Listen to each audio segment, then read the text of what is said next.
Please subscribe to our channel by pressing the subscribe button and the bell icon to receive updates on new videos.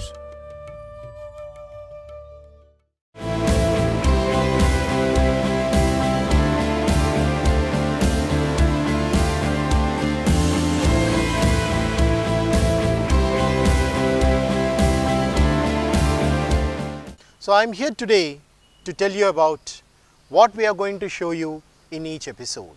What are the segments that we are going to discuss in each episode.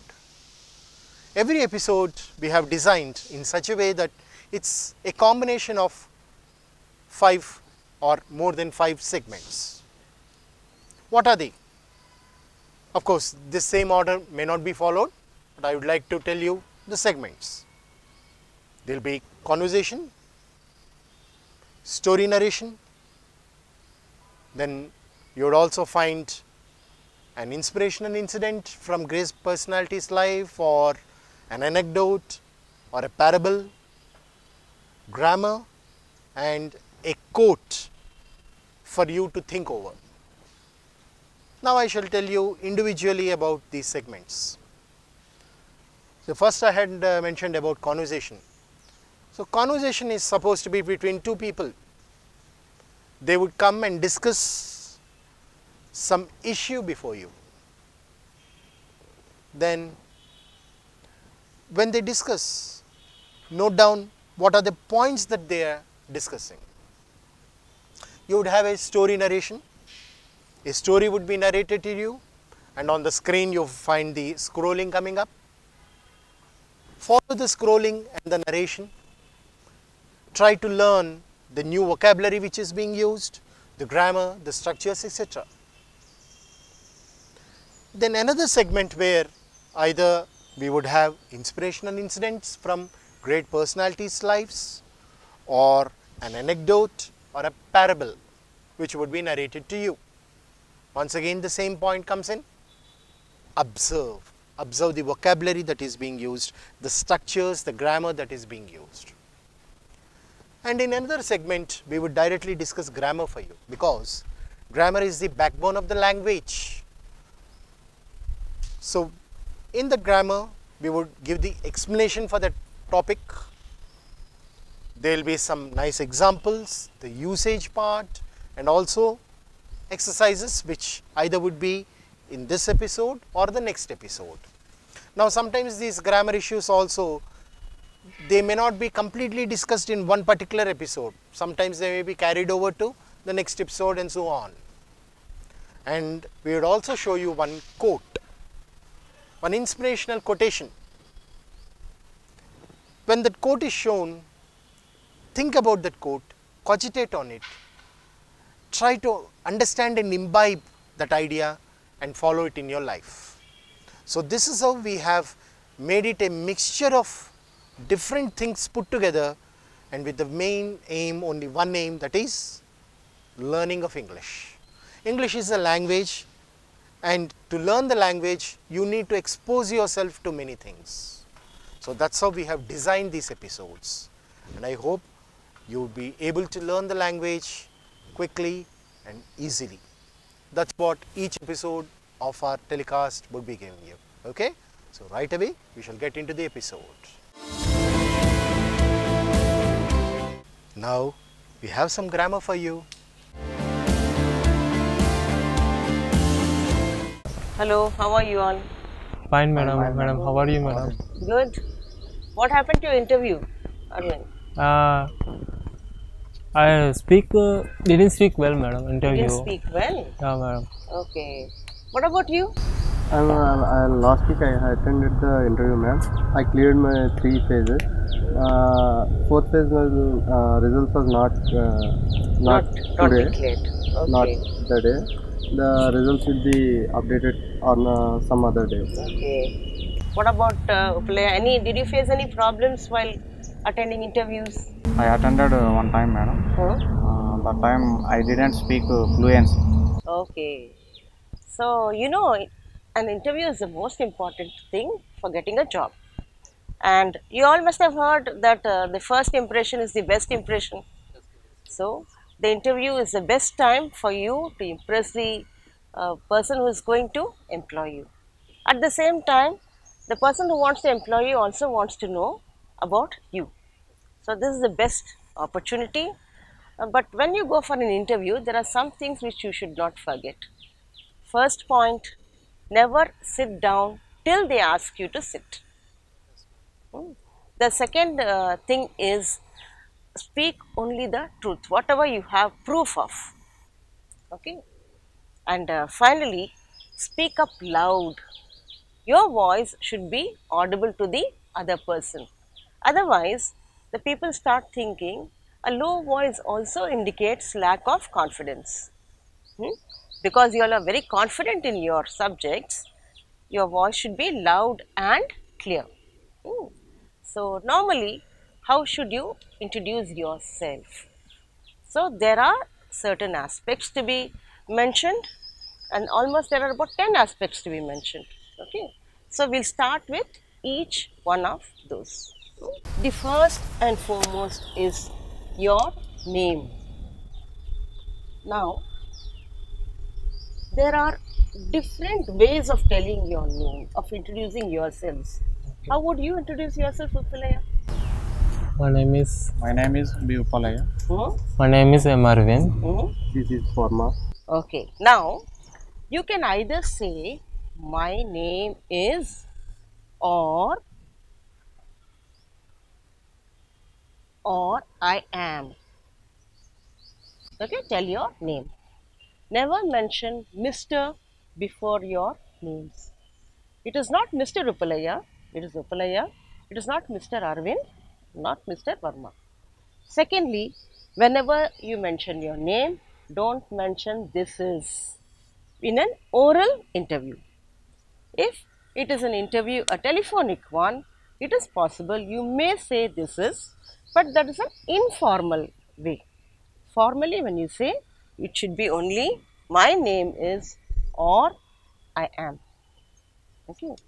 So, next we come to age. Now, there are different ways of saying your age, telling people about your age. I am My 20. age. Okay. I am 22. Yes. I am 26. Okay. So, you can either say I am 22 years old or my age is 24. But remember, never to combine both. Never say my age is 24 years old. It is only my age is 24. Okay. So, next we come to your qualifications.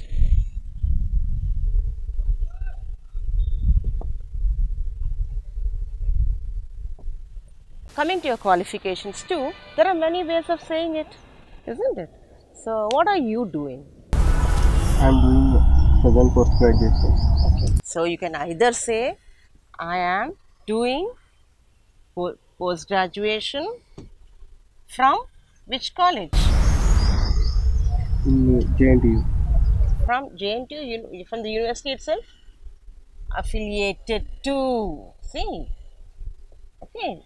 So, it should be the name of the college affiliated to. Or you can say, I am pursuing. If you are still doing the course, another way of saying it is, I am pursuing my PG, I am pursuing graduation from the name of the college and affiliated to this university. If you are saying it in short form, for example, JNTU University need not be said because U stands for university. You can say Usmania University because the U obviously stands for that. Okay. So, what about you? So, you can say I am a postgraduate or I have completed my post-graduation in. Now, what is the subject? In Economics. In economics.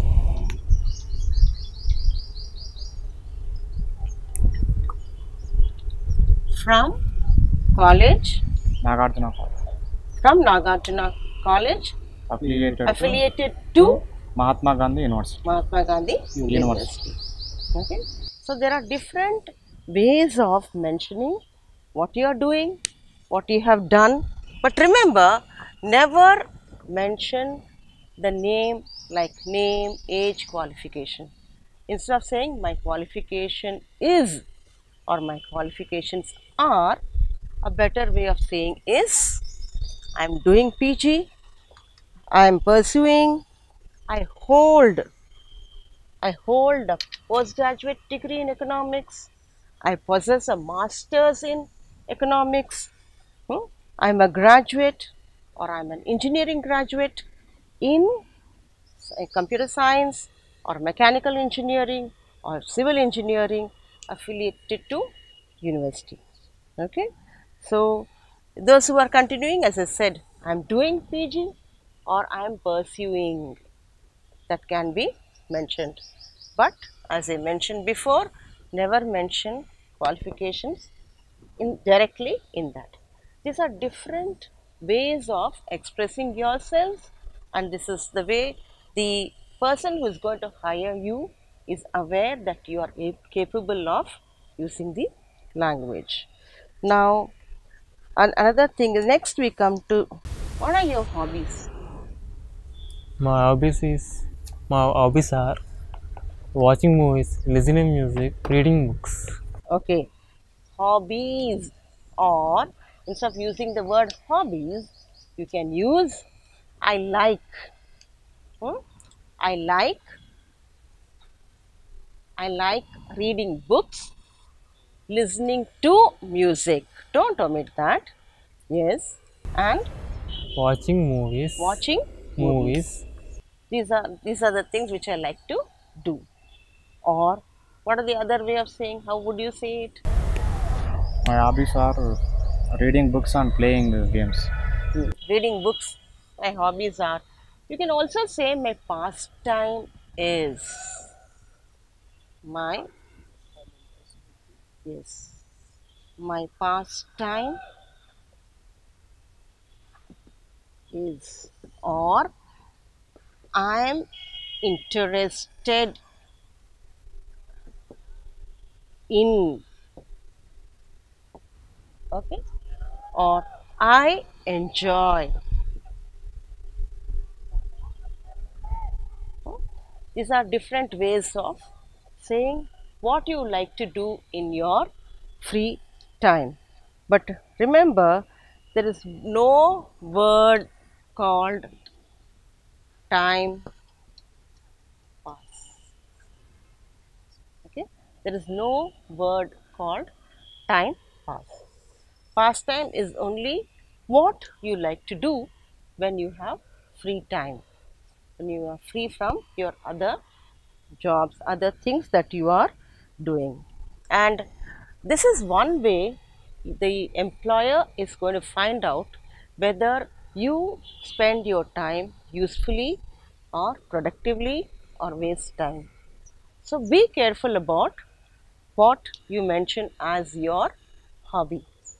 So if you mention your hobby as just chatting with friends, chatting with people online, it gives the impression that you waste a lot of time.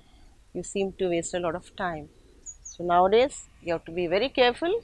Your online presence is also noted.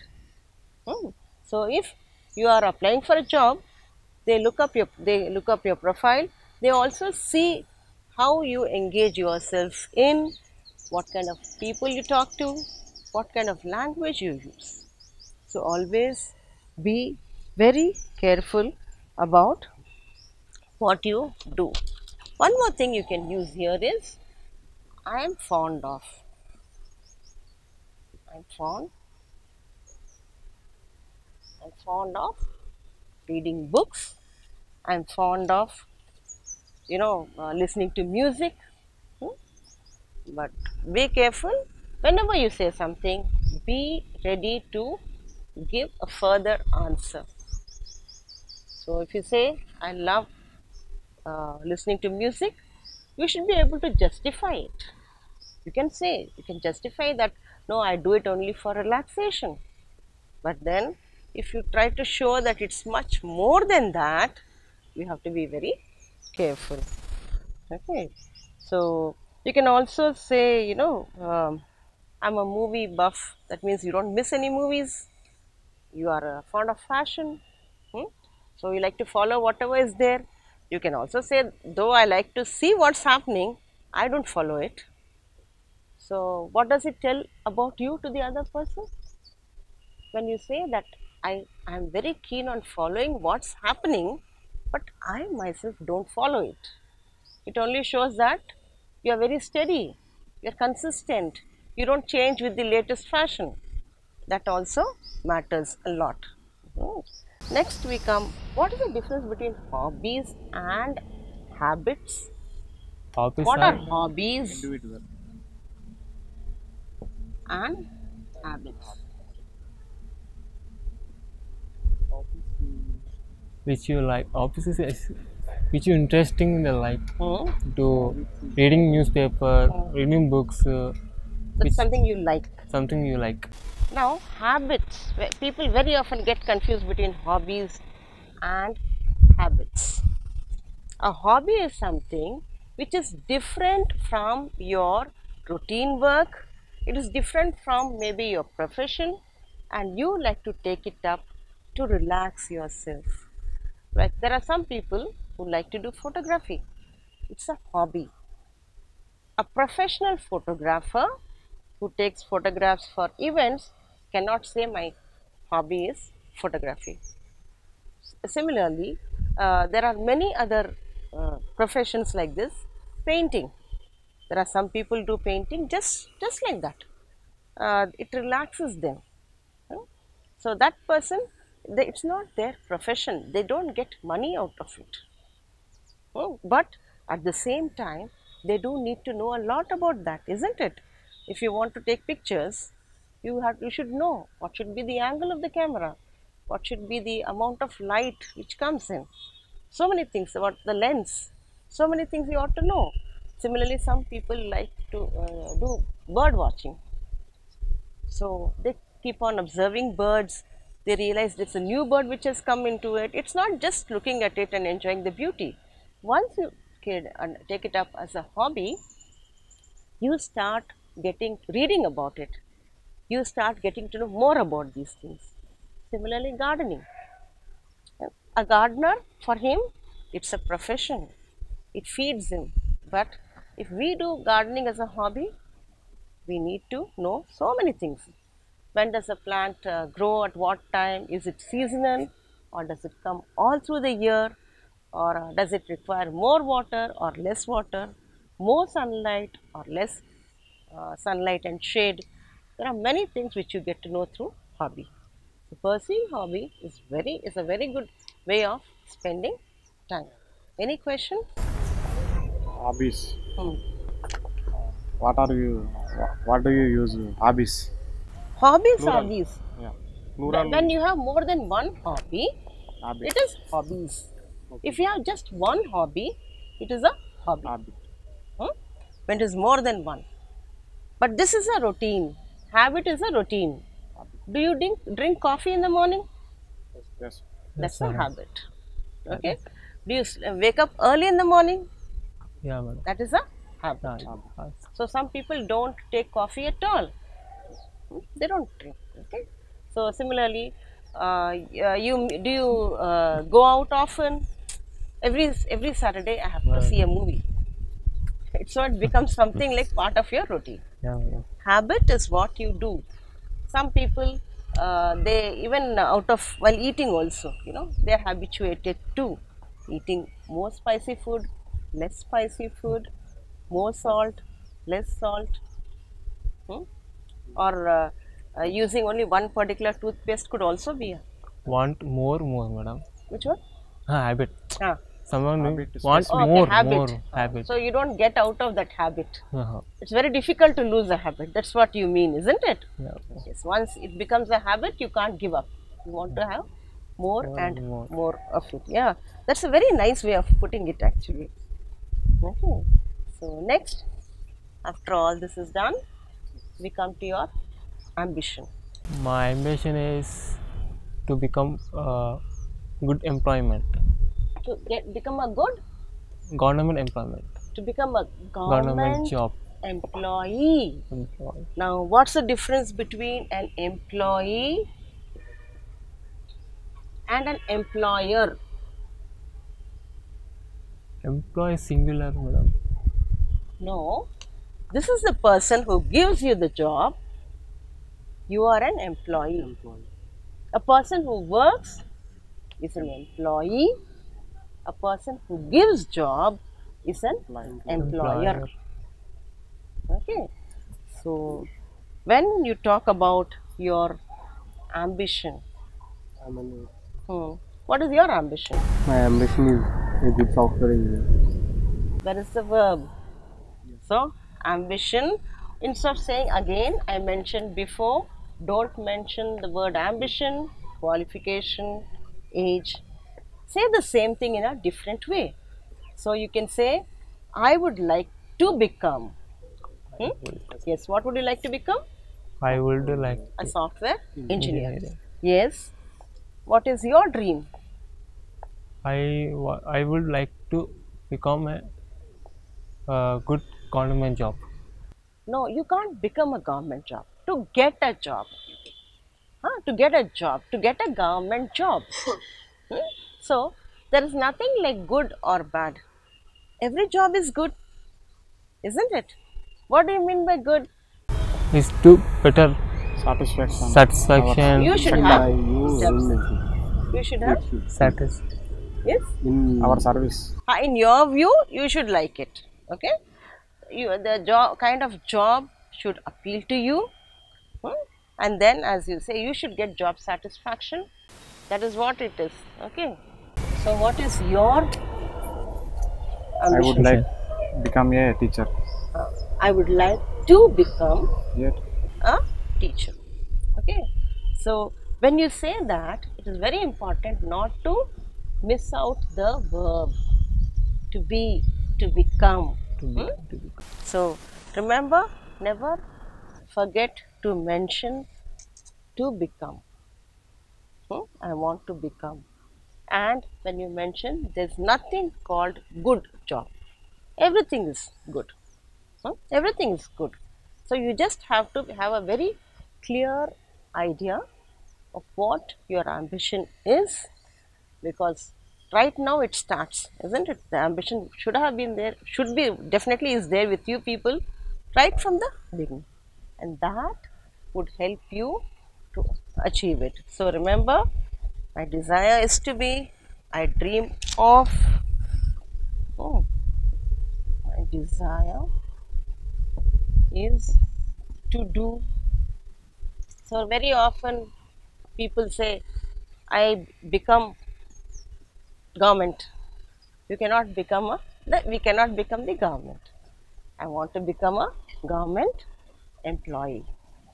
I want to become a teacher, a successful teacher, an effective teacher.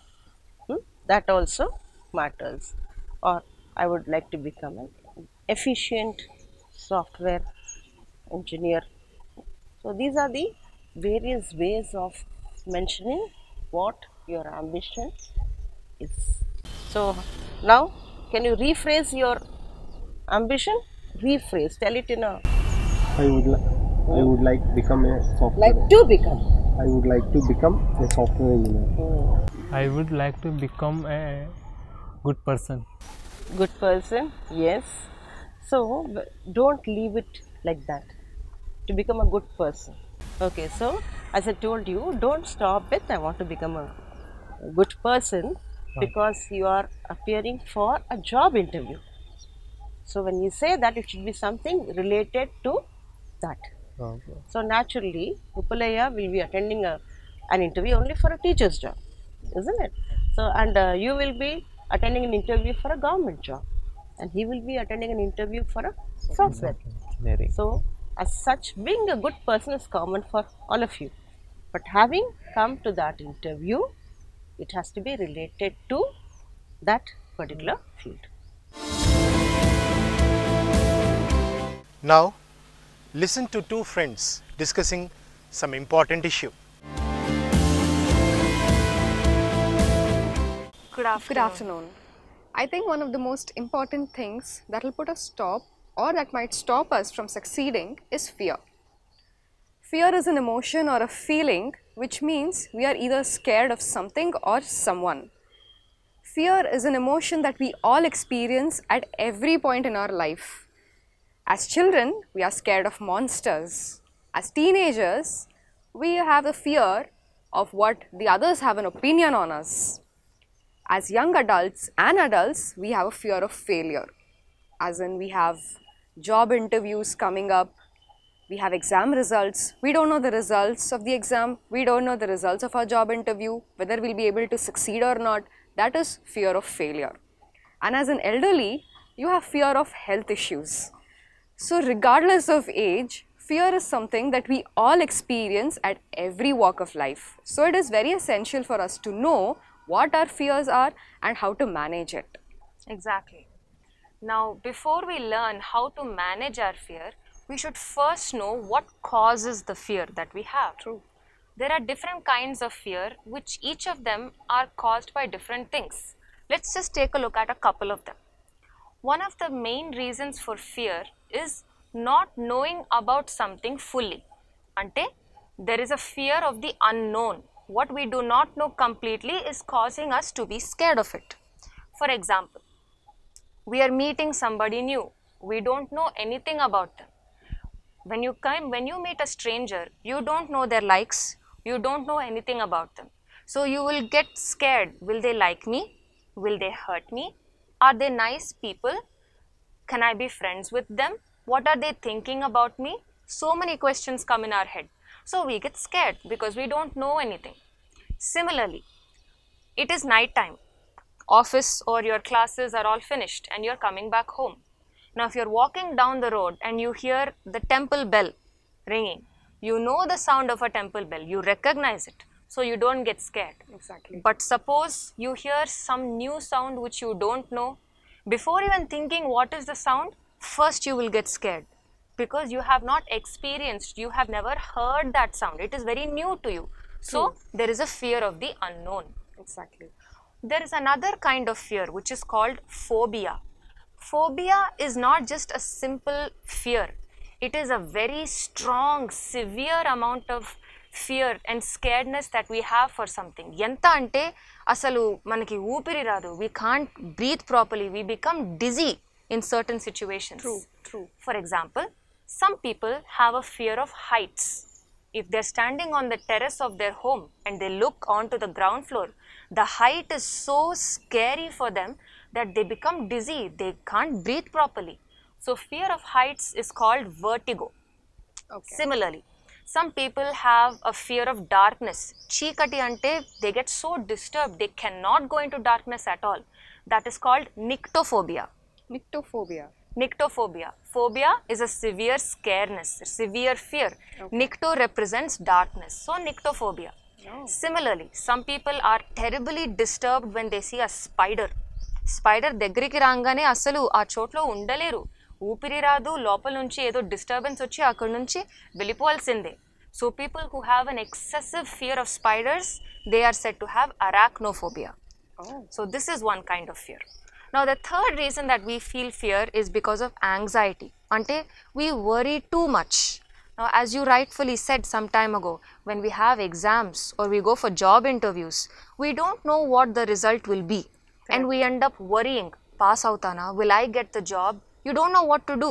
So that kind of worrying, that kind of anxiety also causes fear. That is among everybody, I think. I think so too.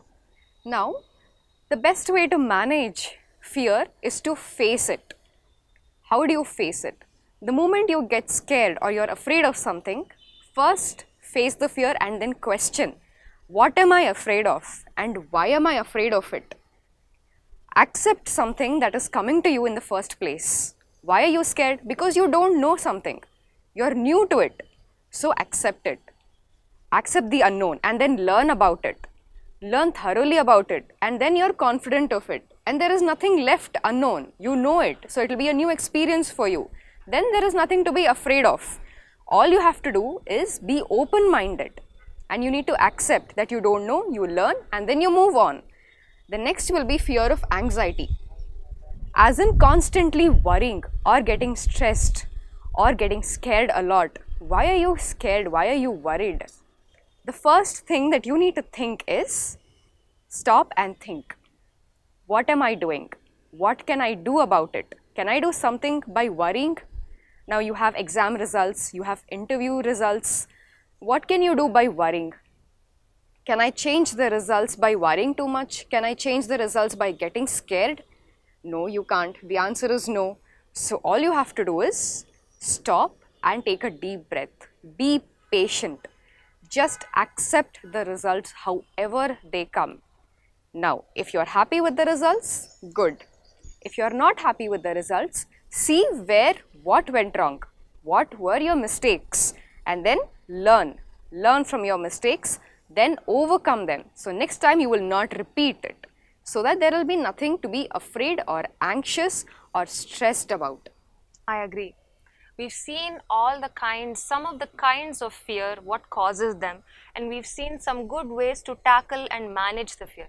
True. So next time you get scared of something, instead of panicking, stop and think what is causing the fear and try to find the best way to handle it, and make sure that your fear never stops you from achieving anything in life. Let us listen to a story. Today, let's listen to a story. I'm going to narrate a story for you. Stories always interest people. Apart from the interest, they can teach us many aspects of the language. We can see the sentence structures and we can also learn the vocabulary. Let's listen to the story. The title of the story is The Farmer and His Donkey. The story begins like this. You can please only some people at all times. You can please all the people only sometimes, but you cannot please all the people at all times. Here is a story to illustrate this. Once a farmer wanted to sell his donkey. He, along with his son, decided to sell it in the village nearby. They walked, towing the donkey behind them. They did not want to ride on the donkey, as it might get tired and not fetch a good price. As they were on their way, some passers-by laughed at the farmer and his son. They said, "Look at those fools. Can't one of them ride the donkey?" Hearing this, the farmer asked his son to ride on the donkey. When they had gone a little further, some people saw the son riding on the donkey and remarked, "Look at this boy. He rides on the donkey and makes his old father walk." The son immediately got off the donkey and made his father climb just to please the folks. A little later, a few women saw the father riding the donkey and said, "How cruel of this man to make his son walk while he sits comfortably on the donkey." The farmer got annoyed on hearing this and made his son also climb on the donkey's back. And now the father and the son were happily riding the donkey. When the people saw this, they said, "Cruel, aren't they? The poor donkey is sure to collapse." The father and the son quickly jumped down the donkey, hearing this. Now they decided the best thing would be to carry the donkey. They tied the donkey's legs and carried it.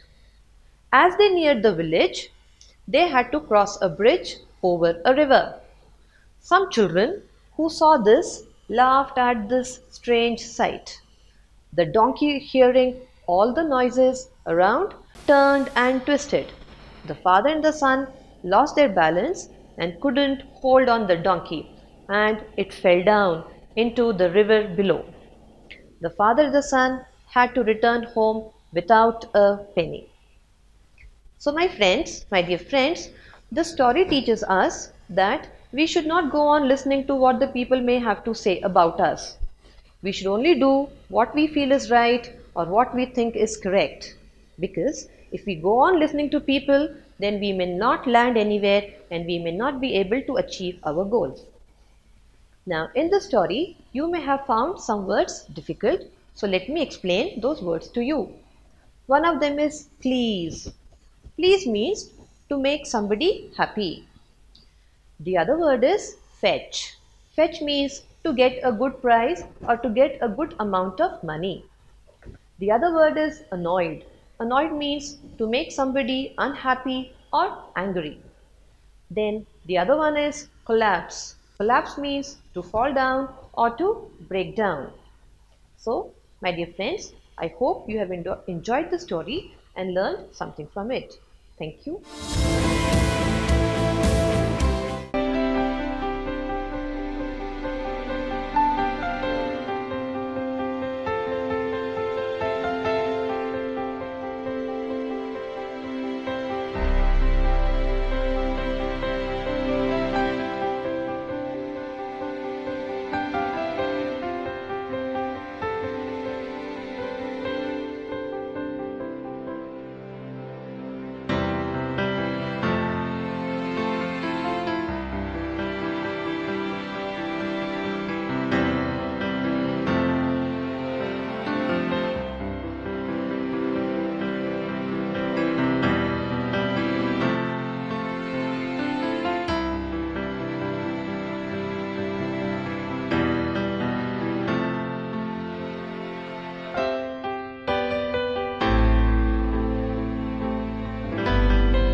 Now, listen to this parable and try to find out the language elements. Hi Manasi. Hello Varsha. You know, I told you long back that I wanted to learn a foreign language. So I finally started with German language. Oh, very good. Good choice. It is. Finally, when I got my books, my textbook and my classes started and I opened the books, I started to learn and read. It was so difficult. Not one grammar concept, not one word or those sentences, they're nothing similar to any language that I learned so far. It feels so difficult for me to learn, difficult for me to even understand. The voice, the tone, the pronunciation, everything is so difficult. Sometimes, you know, I feel I may not be able to achieve this by the end of the day. I'm thinking of giving it up. No, don't give it up. You know what? Anything that you want to do, you will have difficulties, Varsha. Okay, let me make a comparison. I'll tell you an analogy in the form of a little story. Okay. So once there was a beautiful lush garden. Okay, and in this garden there were all sorts of flowers. There were tulips, there were hibiscus flowers. Hibiscus ante mandara puvulu. Okay. Then there were chrysanthemums. There were those tiny white flowers with 5 petals. In Telugu we call it Garudavardhani. Okay. And then there were also beautiful roses in all colors, white, red, pink roses, yellow roses. Oh, lovely roses colors. are my favorite. Yeah, roses are beautiful flowers. So the garden was filled with it. And wherever you go, you're getting that aroma, that lovely smell of the flowers. So once there was a child walking in this garden. Okay. And the child spotted a plant of roses. And it saw at the top there was a beautiful lush pink rose. Oh. And it wanted to pluck the rose and smell it. Okay. So it reached up his hand and tried to take the rose flower. But when the child did that, the thorns on the stem of the rose began to poke the child's hand, Oh. and it was not able to reach for the flower. In the same way, when you're trying to learn German, you're finding obstacles when you're trying to reach your goal of learning the German language. But remember, anything that is beautiful, anything that is worth succeeding for does not come easy. There will be obstacles, there will be difficulties, but you should make sure that you don't lose your spirit. You should be perseverant, you should motivate yourself and overcome the difficulties, because it is not impossible. You tell me, if it is so impossible to learn German, how are there German pundits? How are there so many people in the world learning German? They all overcame because they said, even though there are difficulties, I will still persevere. Kashtalu ochina, I will still keep trying and never stop till I reach my goal. Exactly. I should also be careful about it, and my zeal to learn German language should not be given up so easy. Don't give up that easy. Don't give up just yet. Absolutely Keep not. Keep trying until you reach your goal. I will pursue it. Thank you so much. Yeah. Now, listen to this parable and try to find out the language elements. Hi Manasi. Hi Varsha, good morning. Good morning. It's a lovely day. It is. Hey, do you remember the story of a deaf frog and the stream that we just read yesterday? Yeah, very interesting story. Interesting story, na? I think we should share that story with everyone today. There is something each of us could learn. Sure, definitely. So now let's listen to a small parable, a small moral story about the deaf frog and the stream, and let's see what we can learn from it. So once upon a time, there was a forest, and the forest has so many animals. So in the same way, there was a group of frogs, and they were jumping about, making their way in the forest. They came across a small stream of water. So if they had to go to the other side, they had to jump over the water. So some of the frogs wanted to try and jump, and some of the frogs said, I will not jump, because the stream was a little big. Oh. So whichever frog tried to jump over the water, it was not able to. So one by one, each frog who tried to jump fell into that stream. Okay. And the frogs who were not jumping, they kept shouting, you are not able to jump, don't try to jump. The water stream is too wide, you will not be able to do it. So one by one, each frog tried to jump, listening to the discouragement of the other frogs, and was not able to make it. Finally, there was one deaf frog. Okay. Deaf meaning the frog cannot hear. The ability to hear is not there. So a deaf frog came next. It was about to jump. And before jumping, in the same way, the other frogs were shouting, don't jump, don't jump. You cannot make it, the stream is too wide for you. But luckily for the deaf frog, it could not even hear the comments being made by the other frogs. It simply closed its eyes, took a deep breath and focused on the goal. What was the goal? To jump over the stream. So fully focused, not listening to anyone else, it took a big leap of faith and then crossed the river. So what do we understand from this story? We understand that no matter what we do, there will always be people who are making comments. There will be always people who will discourage just because they are not able to do it, or they don't have enough confidence or faith in them. They tend to demotivate others directly or indirectly. Exactly. But we need to focus on our target, on our goal, and just like you said, have faith and then do it, just like the deaf frog did. Exactly.